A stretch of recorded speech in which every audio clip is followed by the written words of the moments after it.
D'abord, moi, j'ai participé, je crois, à 4 conseils pléniers.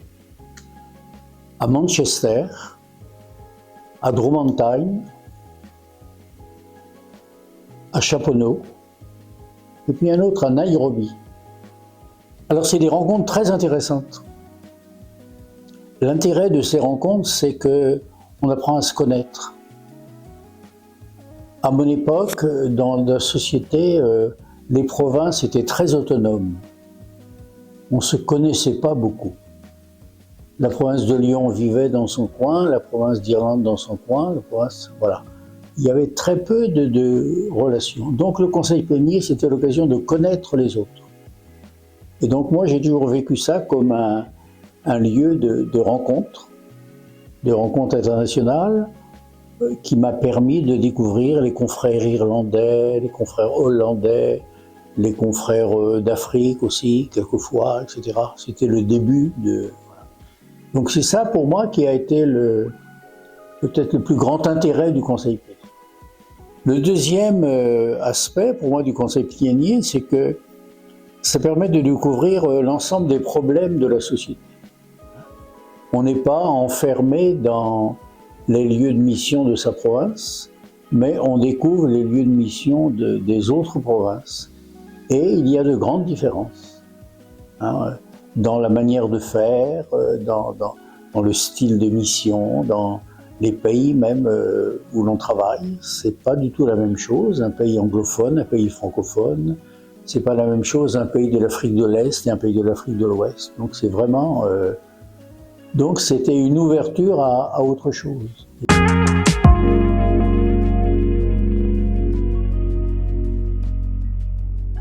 J'ai été très intéressé par, en particulier, tout ce qui s'est passé au niveau financier.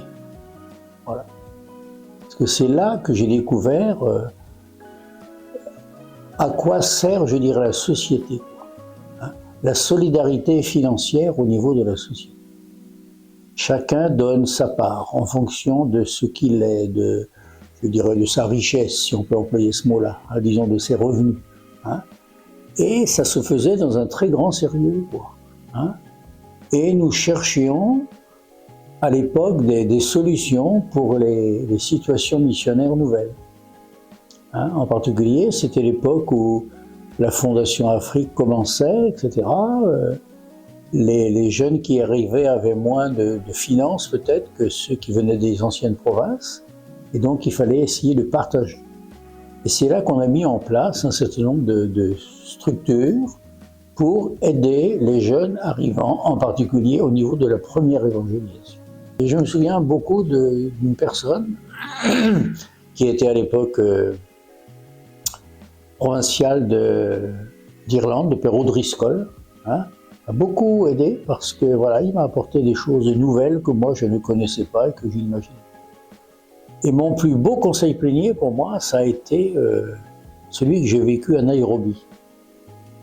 Parce que voilà, on l'a vécu dans un pays d'Afrique. Je découvrais l'Afrique de l'Est où je n'étais jamais allé. Je découvrais donc un pays nouveau, un style nouveau, voilà.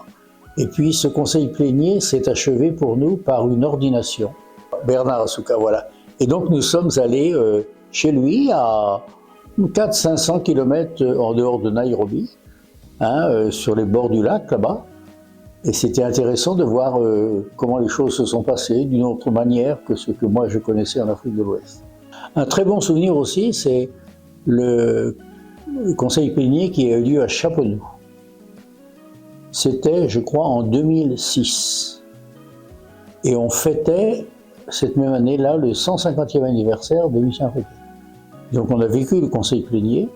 Et ensuite, avec tous les provinciaux, on est parti à Castelnaudary. On a loué un car. On est passé à Castelnaudary. On est passé ici, dans cette maison de Montferrier, pour le repas de midi. Et tous les provinciaux, là, on était une quarantaine, provinciaux et accompagnateurs, quoi, ont pris le repas ici, dans cette maison-là. Et ça a été une grande fête pour tous les résidents de cette maison. Voyez. Ensuite, on est parti à Castelnaudary et on a célébré les 150 ans à Castelnaudary, dans la basilique de ça nous arrive. Et ça, c'est très bien. Et je crois que tous ceux qui ont vécu cela ont un très bon souvenir, un très grand souvenir.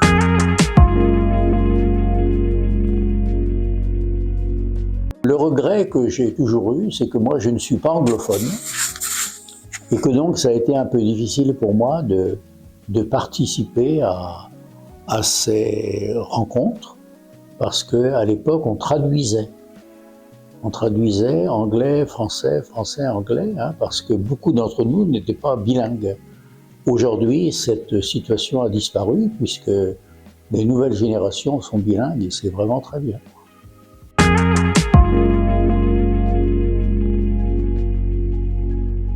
Ah ben ils doivent partir avec un esprit de découverte, d'accueil, quoi. Il y a des choses qui vont les étonner.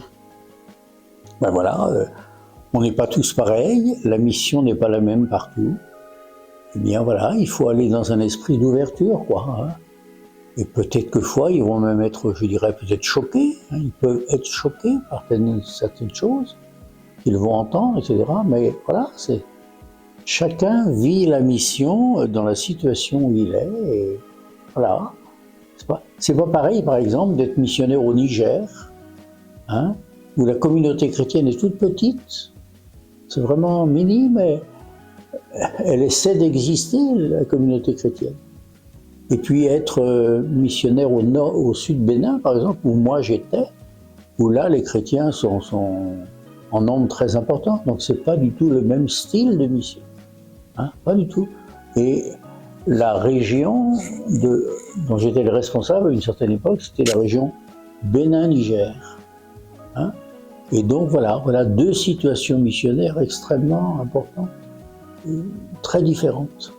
Très différentes.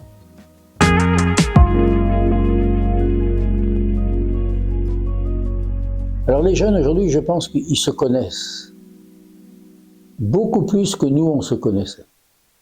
Parce qu'aujourd'hui, les lieux de formation sont communs. Tout le monde passe à Calavi. Ensuite, on passait dans des lieux de formation théologique à Abidjan, à Nairobi, à Ibadan. Et donc, il y a eu un mélange, quoi. Alors, les nouveaux responsables, je pense que beaucoup entre eux se connaissent. C'est pas la nouveauté de la découverte des personnes. Ils se connaissent déjà bien, je crois. Hein. C'était pas le cas à notre époque. Donc voilà, faut aller avec un esprit ouvert, et puis ça permet de découvrir la beauté de la SMA, la richesse de la SMA, aussi ses limites et ses difficultés, et ça fait partie de la vie. Hein.